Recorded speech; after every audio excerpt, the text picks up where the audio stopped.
उपकारम अरिहंताणम तहेव सिद्धाणम आयरिवच्छायाणम लोयमीया सव्यसाहुणम। 24 तीर्थंकर भगवान की, मूल नायक श्री शांतिनाथ भगवान की, विश्वप्रभु भगवान महावीर स्वामी की, गुरु गौतम स्वामी की, द्वादशांग में जिनवाणी माता की, चार्य चक्रवर्ती 20वीं सदी के प्रथमाचार्य श्री शांत सागर जी महाराज की, आचार्य गुरुवर श्री पुष्पदंत सागर जी महाराज की, बोली परम पूज्य आचार्य भगवंत श्री प्रज्ञा सागर जी गुरुदेव की, आचार्य संघ की, उपस्थित भव्य आत्मा,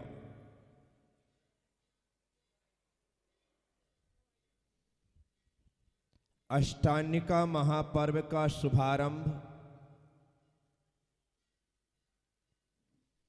सिद्ध चक्र महामंडल विधान की आराधना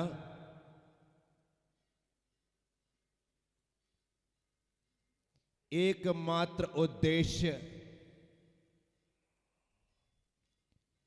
कि संसार में रहें तो हमारे सर्व कार्य सिद्ध हों और एक दिन हम अपने कर्मों को काट करके सिद्ध हों। बस यही एक भावना लेकर के हम यह आराधना कर रहे हैं। इस विधान का जो नाम है वह सिद्ध चक्र है। चक्र का अर्थ होता है समूह। क्या होता है? क्या होता है? चक्र का मतलब चाक मत समझना। संसार का चक्र अलग है और सिद्ध चक्र अलग है। शब्दानाम अनेक अर्थ, एक ही शब्द होता है, उनके अनेक अर्थ होते हैं। यहाँ पर सिद्ध चक्र का अर्थ है सिद्धों का समूह। बोलिए, सिद्धों का। और हम उन अनंतानंत सिद्ध परमेष्टि भगवान की आराधना यहाँ पर करते हुए एक ही प्रार्थना करते हैं कि हे प्रभु, हम संसार के चक्र को काट करके सिद्ध चक्र में प्रवेश करें। बस यही एक उदात्त भावना हमारे भीतर है। कहाँ प्रवेश करना है? सिद्ध चक्र में। कहाँ? क्या काट कर? संसार चक्र को काट कर। क्या काट कर? संसार चक्र को। तो ऐसे अष्टानिका पर्व में हम यहाँ पर सिद्धों की आराधना के लिए तत्पर हुए हैं। देखिए, अष्टानिका पर्व तो साल में 3 बार आते हैं, लेकिन हर बार और हर साल भाव थोड़ी होते हैं। बोलिए, हर साल और हर बार भाव होते हैं क्या? किसी विशेष काल में जब पूरी समाज का सामूहिक पुण्य उदय में आता है, तब जाकर के ऐसी महा आराधना करने का भाव जागृत होता है। अन्यथा लोग कहते रह जाते हैं, सोचते रह जाते हैं और अवसर हमारे हाथ से निकल जाता है। आज यदि ये नजारा श्री शांतिनाथ दिगंबर जैन मंदिर लक्ष्मी नगर में दिखाई दे रहा है, तो इसका एक ही कारण है, इस मंदिर से जुड़े हुए लोगों का सामूहिक पुण्य उदय में आ गया है। सामूहिक। अन्यथा शहर में मंदिर तो और भी हैं। मैं लगातार तपोभूमि में पिछले साल से हर अष्टानिका में सिद्ध चक्र विधान करवा रहा हूं। कोई ना कोई परिवार करवाता है, लेकिन इस बार इस अष्टानिका के पहले वहां पुण्य उदय में आ गया और पिछले महीने ही 2 अक्टूबर से वह सिद्ध चक्र विधान हो गया। पिछले महीने ही हो गया। इस कारण से मुझे लगा कि इस बार शहर के उस हृदय स्थल लक्ष्मी नगर में जहां पर जैनों का बाहुल्य है, और जैनों का बाहुल्य होना बड़ी बात नहीं है, लेकिन यहाँ पर भक्ति और भावना का भी बाहुल्य है। उस लक्ष्मी नगर में हम केवल ज्ञान लक्ष्मी को पाने के लिए, मोक्ष लक्ष्मी को पाने के लिए, बाकी लक्ष्मी तो बहुत है अपने पास, यदि नहीं होती तो आप सौधर्मिंद्र बनते क्या? ये महायज्ञ नायक और कुबेर, ईशान, सनत कुमार, ब्रह्मेंद्र बनते क्या? ये ध्वजारोहण और मंडप उद्घाटन, दीप प्रज्वलन आदि करते क्या? यहाँ मंगल कलश की स्थापना आदि होती क्या? नहीं, लक्ष्मी, ये वाली लक्ष्मी तो है। कौन सी? ये तो है, इसमें किसी प्रकार की कमी नहीं है, भगवान की पूरी कृपा अपने पर है। लेकिन हम प्रभु से प्रार्थना करते हैं कि प्रभु ये लक्ष्मी तो है, हम इस लक्ष्मी को आपके चरणों में समर्पित करने को राजी हैं। हमें अब केवल ज्ञान लक्ष्मी चाहिए, हमें अब मोक्ष लक्ष्मी की दरकार है। इसके अलावा और कोई अभिप्सा नहीं है और कोई इच्छा नहीं। तो मोक्ष लक्ष्मी, केवल ज्ञान लक्ष्मी हमें प्राप्त। तो जिस प्रकार से अवसर मिला है, इसका 100% लाभ लेना। कितना? 100% से कम में समझौता नहीं होना चाहिए। पानी वाष्प तभी बनता है जब वो 100 डिग्री उबाल लेता है। 99 भी होता है तब भी वाष्प बनता है क्या? 99 में नहीं, 100% चाहिए, तब जाकर के वह वाष्प बनता है। यदि हमें भी उस परम पद को प्राप्त करना है तो 100%, कितना?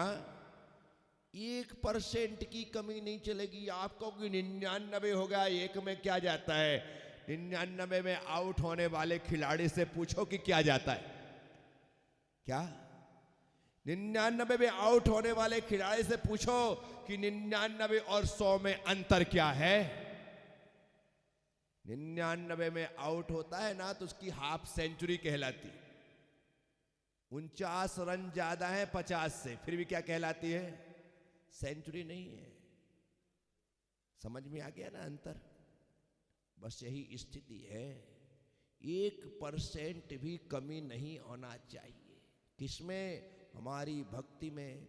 और इस सिद्ध चक्र विधान तो 100% वाला ही नहीं है, ये तो रोज दुगना होता है। कैसा होता है?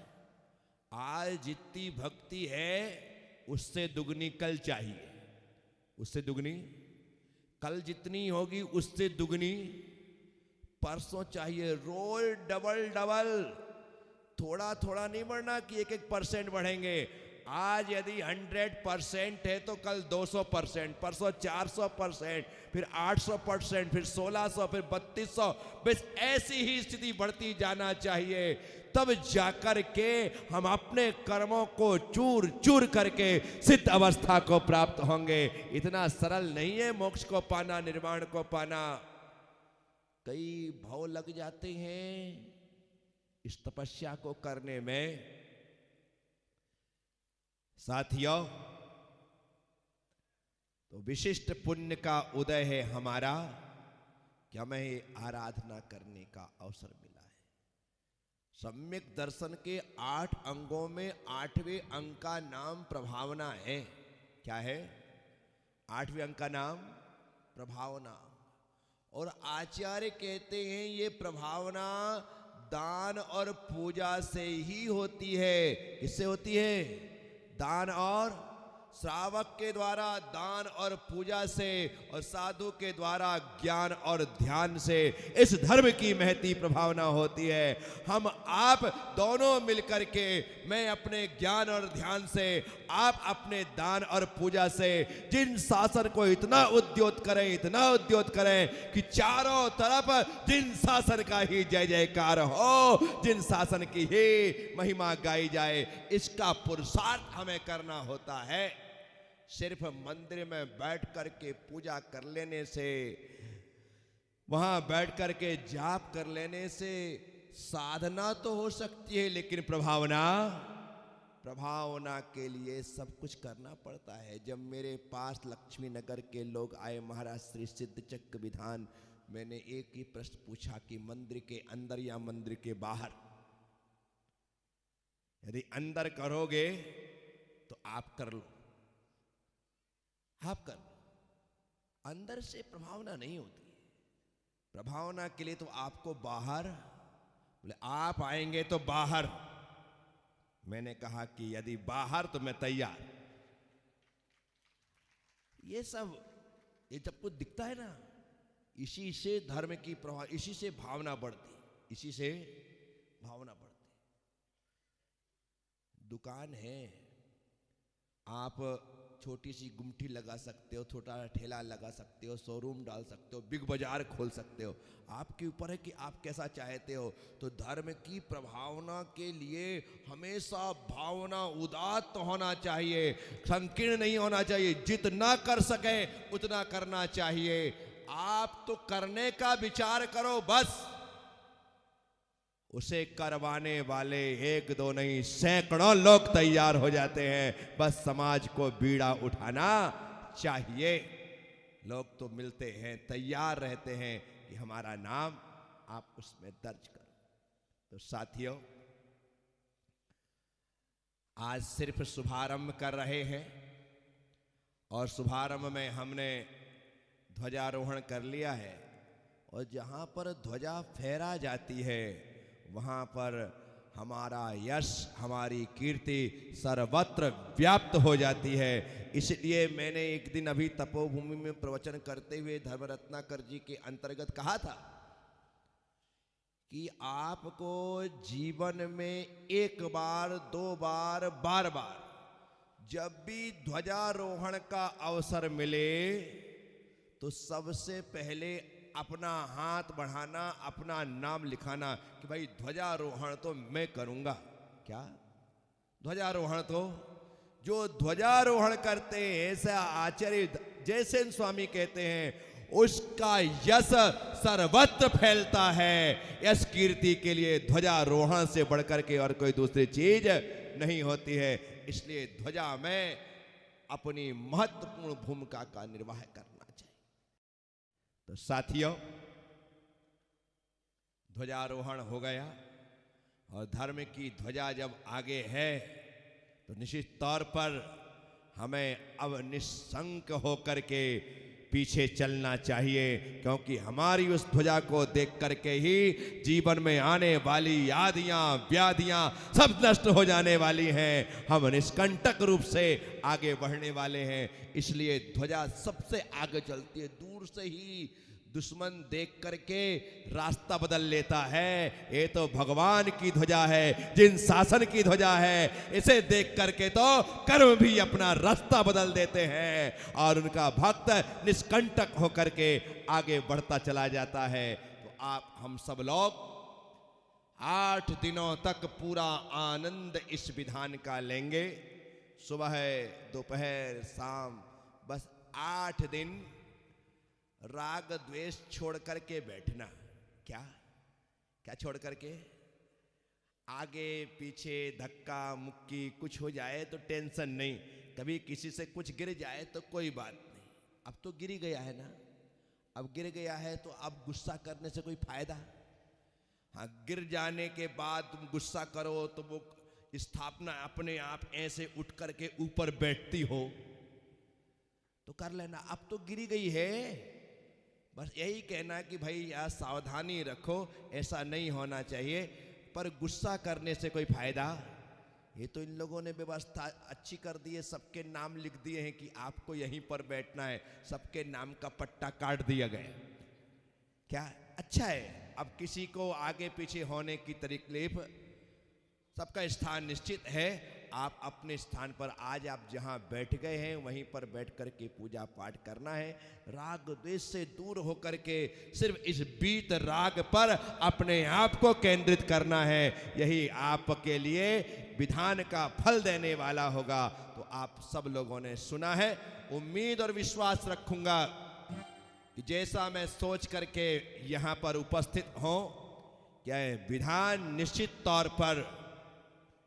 तौर पर उज्जैन में हुए विधानों में अपनी प्रमुखता का दर्ज करवाएगा और सभी विधानों में प्रमुख बनेगा। हम उसी भावना के साथ आगे बढ़ते रहे। आप सब लोगों को मंगलमय आशीर्वाद, शुभाशीर्वाद। अब यहाँ पर बहुत सी प्रक्रियाएं हैं। सबसे पहले तो यहाँ पर मंडप शुद्धि आदि, सकलीकरण आदि, इंद्र प्रतिष्ठा आदि, कलश स्थापना आदि सब कुछ प्रक्रियाएं हैं। जाप का शुभारंभ, उसके बाद नंबर आएगा वो 8 अर्घ चढ़ाने का। तुम्हें मत सोचना कि फटाफट 8 अर्घ चढ़ने वाले हैं। 8 अर्घ चढ़ाने में तो कम से कम 12 बजे तक आप, है ना पटेल जी, बच जाएगा ना? हाँ, इतना बच जाएगा। इसलिए अभी 2 घंटे ये सारी की सारी प्रक्रियाएं होंगी। सकलीकरण होगा, इंद्र प्रतिष्ठा होगा, मंडल शुद्धि होगी, यहाँ पर कलश स्थापित होंगे, अखंड दीप जलेगा, वहाँ पर जाप शुभारंभ होगी, ये सब कुछ होंगे। इसलिए मन से विकल्प को छोड़ करके यहाँ पर बैठना है, पहली बात, क्योंकि उसके बाद की व्यवस्था तो पीछे है ही। इसलिए टेंशन की जरूरत नहीं है। आप सब लोगों को मंगल आशीष। ओम नमः। सबसे क्षमा, सबको क्षमा। जय गुरुदेव, जय महावीर।